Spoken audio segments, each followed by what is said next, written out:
this is Cathy. I'm the owner of CB Health Insurance and the CB Health Insurance YouTube channel. Welcome to today's video. Which Medicare Advantage is the best? And I think what most people are wanting to know, which Medicare Advantage is best for me, right? Welcome to our YouTube channel. And if you're new to our channel, please be sure to subscribe, hit the little bell so you get future notifications. Tell your family and friends, give us a thumbs up if you like this video. And don't forget to leave a comment if you have any questions or you need to contact us. But on to today's video. Which Medicare Advantage plan is the best for me? And we're going under the assumption that you've already made the decision to purchase a Medicare Advantage plan. You want to enroll in one, as opposed to a Medicare supplement, which is your other option, okay? Medicare supplement and drug coverage. And let's say that you've already looked at it. If you haven't and you're still deciding, there's a video that I did, Medicare Advantage versus Medicare supplement, which is better. Go watch that. But let's go ahead and assume that you want a Medicare Advantage plan because there are some extra benefits. A lot of people want those extra benefits. What are they? Their dental, their vision, their hearing benefits that you don't get on original Medicare or a supplement. You also are enticed by the low premium because premiums for Medicare Advantage are fixed. They're flat dollar amounts. They're not based on your age like a supplement. And generally speaking, it's a lot less to have a Medicare Advantage plan with prescription drug coverage than it is to buy a supplement and drug coverage. And last but not least, you don't mind paying a copay. You've been doing it all your life on your group health plan or your individual coverage. If you go to the doctor, that's not a big deal. So what are the things that we want to look for in order to find the best plan for you? Number one, is your doctor in the network? I'm assuming you have a primary doctor. I'm assuming that you want to keep that doctor and you want to have the best benefits possible. When you're in a Medicare Advantage plan, this is really managed care. It's either PPO or HMO. They have a third option called fee for service. We don't recommend it. It's not really a network until you show your card. They can be in or out. It changes regularly. Not a good option. But HMO or PPO, HMO is going to be a lot more restrictive because you do have to sign up for a primary doctor. You do have to get a referral to see a specialist. And oh, by the way, if you go out of network in a true HMO, not a hybrid product, if you go out of network on an HMO, you have zero benefits. So very restrictive. However, a lot of people are taking a look at PPO plans and they are popping up all over the place. I recently read online that for 2022, there's going to be 50 new Medicare Advantage plans nationwide. There was something like 240 something. There's going to be 290 something, which is crazy. It does vary by state, but there's a lot more options than there ever used to be. And 40% of Medicare recipients are enrolled in Medicare Advantage plans. So if you've decided you want one, the first thing you want to do is take a look at the network and see which networks your doctors are in. Most people want a PPO. In Illinois, where I'm licensed, and in the Chicagoland area, there's some really great options with some top companies. You want to take a look and make sure all your doctors and your hospitals and providers are in network. That's the first thing.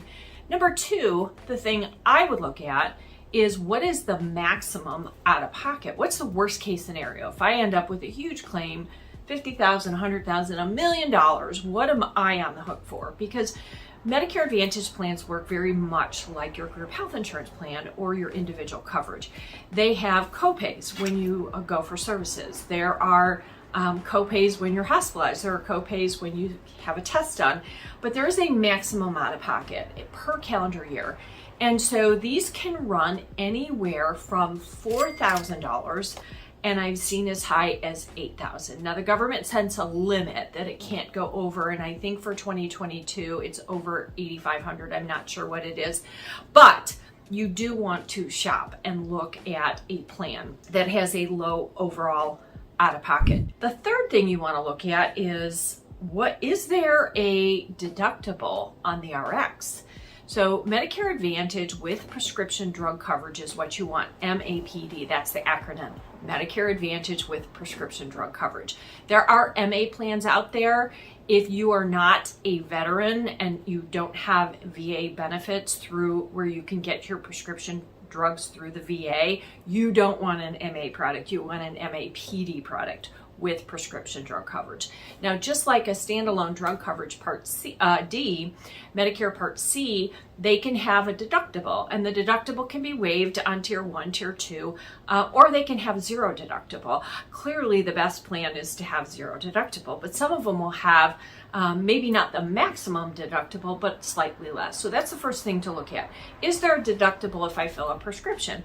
Second of all, how are my prescriptions covered? There's a formulary list for all of these plans. You can either download it online or talk to the agent or the representative to help you look up the drugs and to see, are they Tier 1, Tier 2? Do I have to meet the deductible? What pharmacies can I go to? That's all important. That's all part of the drug coverage under Medicare Advantage. But you get what you get. So when you enroll in XYZ Medicare Advantage plan, you get the drug card that comes with it. So you want to look at the drug coverage and make sure that you're getting the best coverage possible.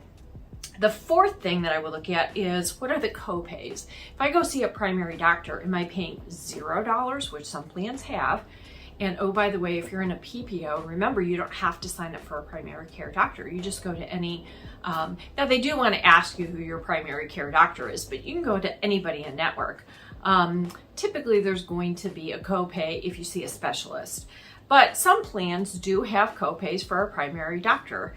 So you do want to take a look at that. Is it 0? Is it 20? Is it 10? Is it 5? What is the copay? I would also take a look at the copays for other services, such as having a test done, getting lab work done, going to the hospital, being hospitalized. Typically, they'll have a copayment per day, maximum number of days. Remember, all of these copayments is what you are responsible for, and those are going to add up to your maximum out-of-pocket. So to me, the copays are important, but they're not as important as what is the max out-of-pocket.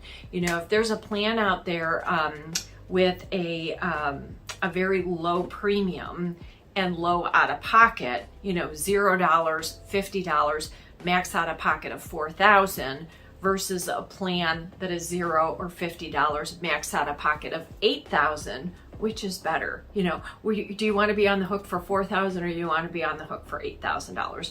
So that's really important. And all of those copays add up to your maximum out-of-pocket. The only thing you're not going to get to 100% on is the drug coverage. You're always going to have a copay because it has the 3 tiers, the deductible and copays, the coverage gap, and then the catastrophic level, which all Medicare drug coverage has.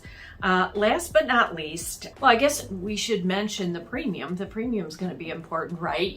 There are some plans out there that are $0. There are some that are, $25, $38. I've seen them $80. I've seen them over $100. And with so many options out there, I kind of scratch my head and go, why would somebody pay over $100 for a PPO plan when they can buy one for $0 or less than $50?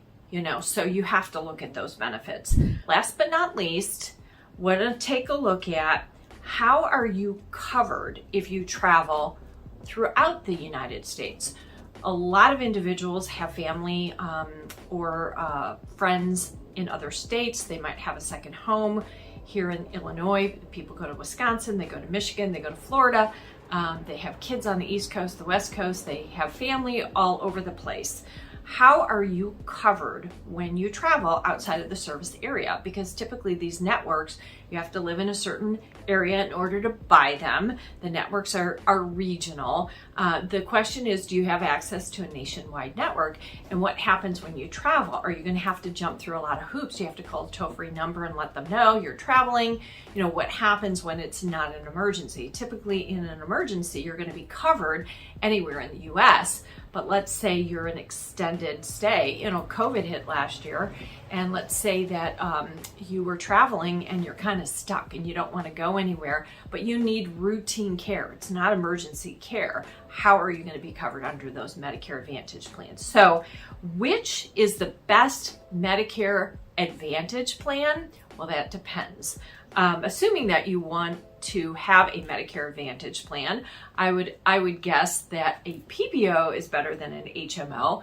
You want to make sure you pick one that your doctor is in, that has a low out-of-pocket maximum, annual maximum, that has low copays for doctors, that has a low premium, that has good drug coverage, little or no deductible, and certainly that your drugs are covered, and last but not least, gives you some freedom to travel throughout the country. So those are the plans that I would recommend that you look at, and if you need any help finding one in your area, give us a call or contact us at info@cbhealthins.com.